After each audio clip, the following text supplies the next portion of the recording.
디모데전서 5장 1절에서 16절까지 말씀입니다.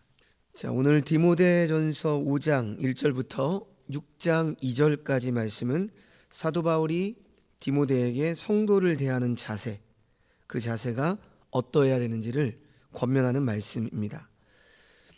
교회란 그리스도 안에서 새로운 가족입니다.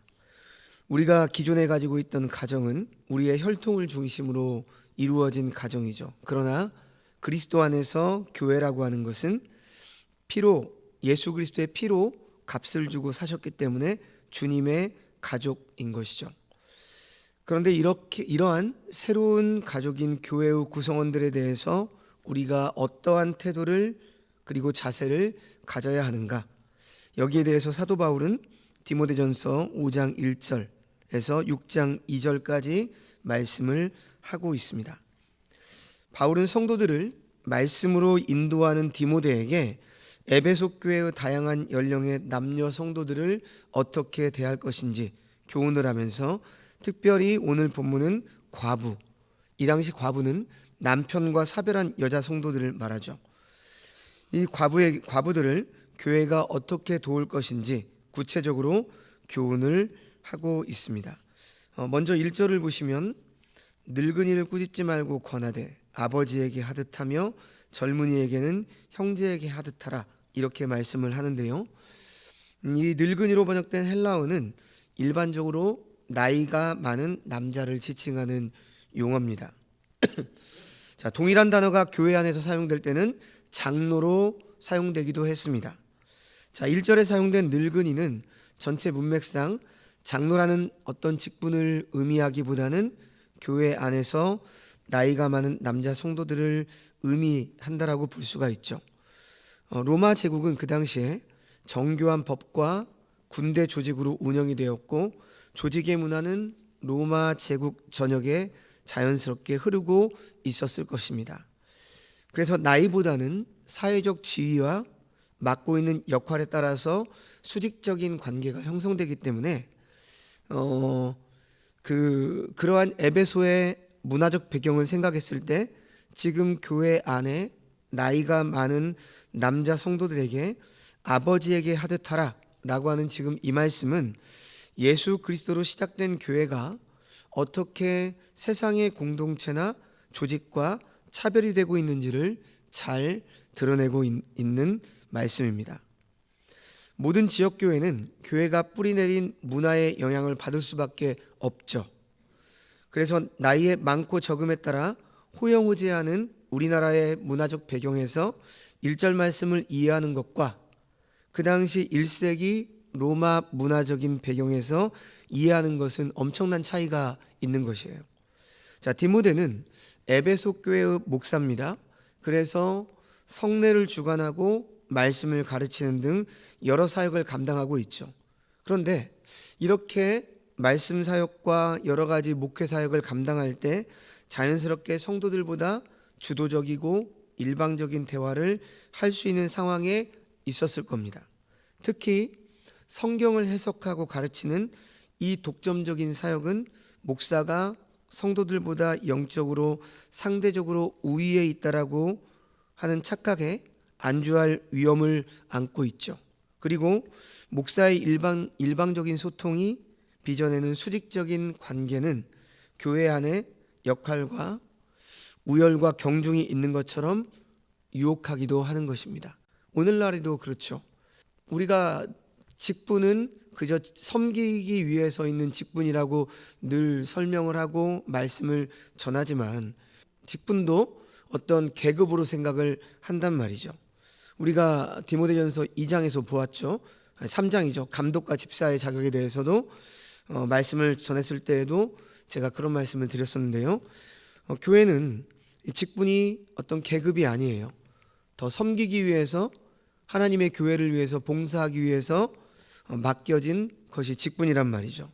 자, 그런데 바로 이 목사의 어떤 그 위치, 이런 것들이 마치 교회 안에서 가장 그 위에 있는 것처럼 계급적으로 그렇게 생각하기도 한단 말이죠. 바울은 그래서 디모데에게 에베소 교회의 목회자로서 교회의 머리가 되시는 주님의 본을 따라서 나이가 많은 성도들에게는 아버지에게 하듯 하라, 그리고 젊은이에게는 형제에게 하듯 하라, 이렇게 교훈을 한 것입니다. 그래서 바울은 에베소 교회의 목사인 디모데와 젊은 남자 교우들과의 관계가 주님 안에서 동등한 형제임을 일깨워주고 있는 거죠. 교회 안의 모든 직분과 역할은 위로부터 주어지는 하나님의 은혜를 힘입어서 겸손함으로 더 낮은 곳으로 흐르는 섬김으로 그렇게 섬기는 것이 바로 그 직분과 역할이라고 하는 거죠. 교회 안에서요. 자, 2절 말씀을 이제 보시면요. 늙은 여자에게는 어머니에게 하듯 하며 젊은 여자에게는 온전히 깨끗함으로 자매에게 하듯 하라, 이렇게 권면하고 있는데, 고대 남성 중심의 사회에서 여성이라고 하는 존재는 결혼 전에는 아버지에게, 결혼 후에는 남편에게 예속된 존재였습니다. 그래서 공동체 안에서 독립적으로 사회적 지위와 정체성을 누릴 수가 없었죠. 하지만 교회 안에서는 남편의 사회적 지위나 신분에 관계없이 모든 여자 성도들이 남자 성도들과 동등한 대우를 받았습니다. 바울은 나이가 많은 남자 성도들의 아내들을 어머니처럼 대하는 것이 아니라 교회 안에 나이 많은 모든 여자 성도들을 어머니에게 하듯 하라, 이렇게 권면하고 있죠. 젊은 여자 성도들에게는 젊은 남자 성도들과 마찬가지로 자매에게 하듯 하라고 권면을 하면서 온전히 깨끗함으로 대하라, 이렇게 말씀합니다. 고대 로마에서 결혼은 서로를 향한 사랑의 감정에 기초한 것이 아니었기 때문에 신뢰도가 매우 낮았어요. 그래서 로마 문화에서 이 결혼이라고 하는 것은 공식적으로 법적 구속력을 갖기보다는 양가 아버지들의 합의로 이루어진 것이었기 때문에 남편이 전쟁에 나간 사이 아내가 결혼 지참금을 가지고 다른 남자에게 가면 손쉽게 이혼을 할 수 있었다고 그래요. 또한 부부는 서로 동의하에 부부 관계 밖에서 성생활도 자유롭게 한 것이 그 당시의 부부의 문화였습니다. 이처럼 죄로 인해 하나님의 목적에서 벗어난 빗나간 가정은 하나님께서 부부에게 허락하신 성적 친밀함을 자신의 욕망을 채우기 위한 도구로 삼아서 하나님께서 정하신 이 부부의 울타리를 넘어서 성적인 방종과 타락으로 치닫고 있었습니다. 그래서 지금 말씀에 바울은 온전히 깨끗함으로 여자 성도들을 대하라, 이 권면은 죄로 인해 타락한 성문화를 경계하고 영적으로 깨어있도록 교훈하고 있는 것이죠. 그래서 교회 안에서 남자 성도들과 여자 성도들이 동등한 지위를 누리면서 그리스도 안에서 형제요 자매된 믿음의 교제를 누리면서도 사탄에게 틈을 주지 않고 죄의 유혹을 물리칠 수 있는 그 비결은 바로 하나님의 말씀으로 마음과 생각을 지키는 것입니다. 말씀의 빛으로 죄가 교회 안에 힘을 발휘하지 못하도록 해야 하는 것이죠. 죄의 유혹은 교회 밖에서만 있는 것이 아니라 교회 안에도 있음을 우리는 명심해야 하는 것입니다. 자, 다음으로 이제 사도 바울은 3절에서 16절까지 꽤 많은 분량을 할애해서 교회가 과부된 성도들을 어떻게 대해야 하는지 교훈을 하고 있습니다. 자, 3절에서 8절까지는 남편과 사별한 여자 성도들이 어떠한 태도로 살아가야 될 것인지 교훈을 하고 있고요. 이들을 자녀들이 어떻게 돌봐야 될지 또 그렇게 말씀을 하고 있죠.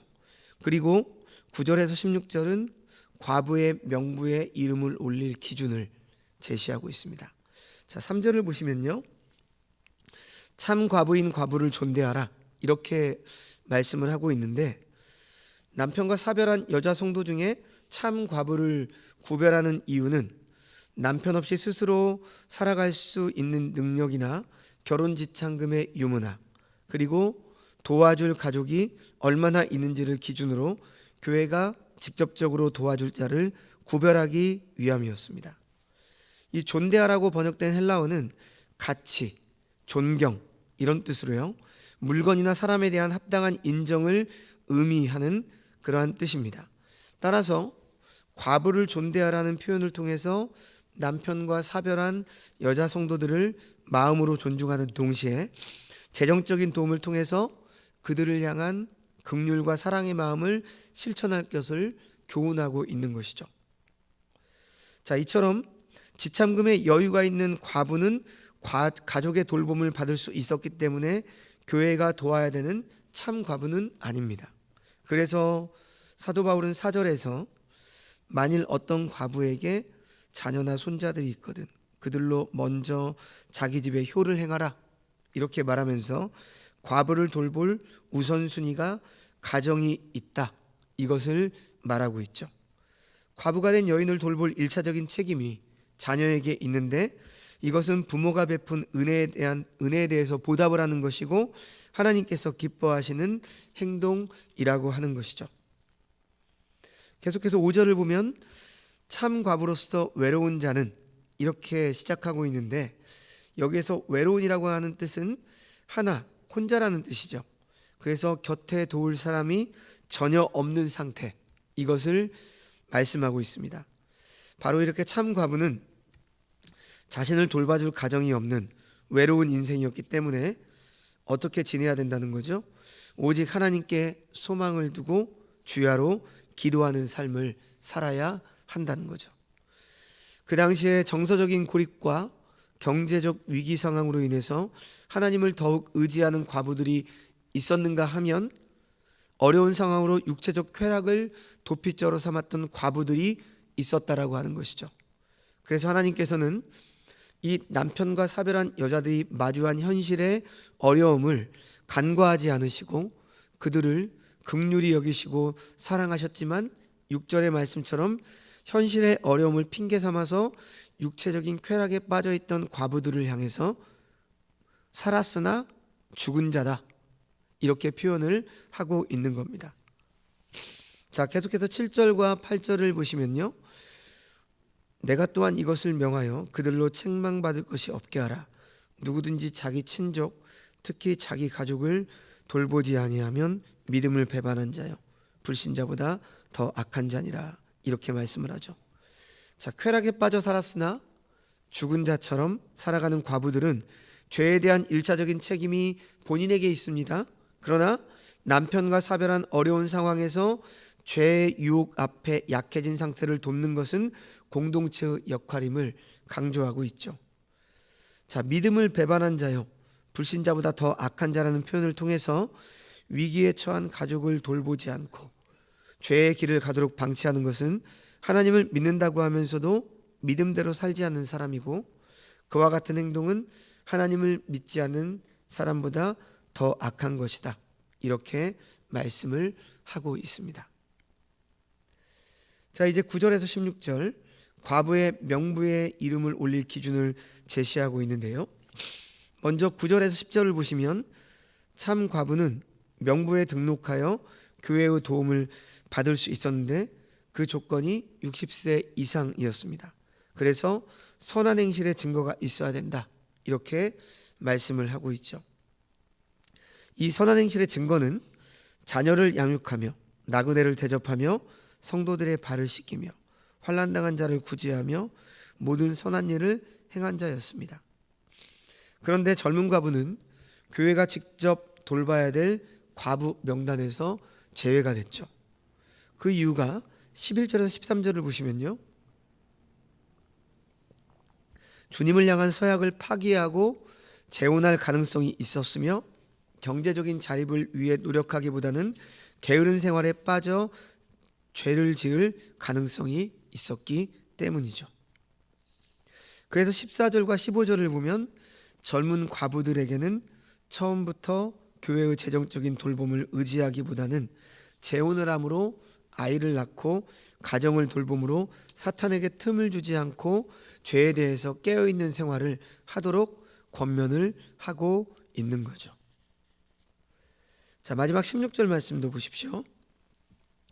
만일 믿는 여자에게 과부 친척이 있거든 자기가 도와주고 교회가 짐지지 않게 하라. 이는 참 과부를 도와주게 하려 함이라.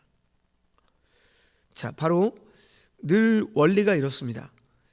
어렵고 힘든 그 교회 안에서 어떤 여성들, 그리고 어렵고 힘든 성도들이 있죠. 지금 오늘 보면은 과부를 말하고 있지만 뭐 오늘날에는 과부가 아니더라도 뭐 여러 가지 상황으로 홀로 된 여성들도 있고, 또 남자가 홀로 됐지만 뭐 빈곤에 있을 수 있는 그러한 경우도 있겠죠. 그런 경우에는 먼저 원리가 그렇습니다. 가족이 돕는 거죠. 당연한 거죠. 그리고 가족조차도 도울 수 없는 형편이 되었을 때는 교회가 짐을 지는 겁니다. 그래서 교회에서 구제를 하는 거죠. 자, 말씀을 마치겠습니다. 하나님께서는 우리가 살면서 마주하는 어려운 상황들을 혼자 해결하지 않고 도움을 받을 수 있도록 가정과 교회라는 공동체를 허락하셨습니다. 하나님을 아버지라 부르는 모든 믿음의 사람들은 하나님께서 가정을 돌보시고 채우시는 은혜를 따라서 어려움을 겪는 가족을 도와야 하며 주님 안에서 형제 자매된 지체들의 삶을 도와주어야 합니다. 그런데 이것은 단지 구제의 차원이 아니라 이들을 교회에서 구제함으로 영적인 유익을 도모하는 것입니다. 이렇게 참 과부로 선정된 사람은 단지 구제를 받는 사람이 아니라 믿음의 본이 되는 사람입니다. 그래서 교회에서 존경을 받는 거죠. 단지 구제를 받는 늙은 과부가 아니라 성도들에게 존경을 받는 자로서의 참 과부인 것입니다. 그러므로 교회에서는 구제를 하건 구제를 받건 간에 무엇에 초점이 맞춰져야 하는 것이죠? 주님에 대한 소망이 초점이 맞춰져 있어야 되는 거죠.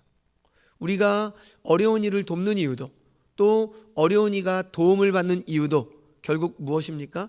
단순히 생활고를 해결하기 위해서가 아니에요. 그를 통해서 하나님밖에 소망이 없구나, 교회를 통해서 내가 공급받는 이유가 더욱더 우리 하나님을 바라보기 위함이구나, 이것을 알고 구제를 받는 것이고, 교회도 그렇게 성도가 세워지기 위해서 구제를 하는 겁니다. 그래서 교회에서 늙은이와 젊은이와 젊은 여자와 과부를 대하든가 결국 이 모든 것은 하나님께 소망을 두고 살게 하는 것이죠. 우리가 그리스도 안에서 한 가족이요 형제됨이 바로 그런 것입니다. 서로 돕고 함께 기도하고 함께 나누는 모든 이유도 그저 적선하듯이 어려움에 처한 성도가 있으니까 그저 단순히 도와주는, 불쌍하니까 도와주고 함께 해주고 기도해주는 이게 아니에요. 그것이 아니라 바로 하나님께 소망을 두기 위해서, 가족은 나를 돕지 않지만 교회가 돕는 것들을 공급을 받으면서 그렇구나, 하나님께서 나를 먹이시고 입히시는구나, 믿음의 형제 자매들이 나를 그렇게 돕는구나, 이것을 깨닫게 돼야 되는 것이고, 또 도움을 주는 우리 성도들도 하나님의 사랑으로 돕는 거죠. 그래서 이것이 교회가 마땅히 해야 할 일인 것입니다.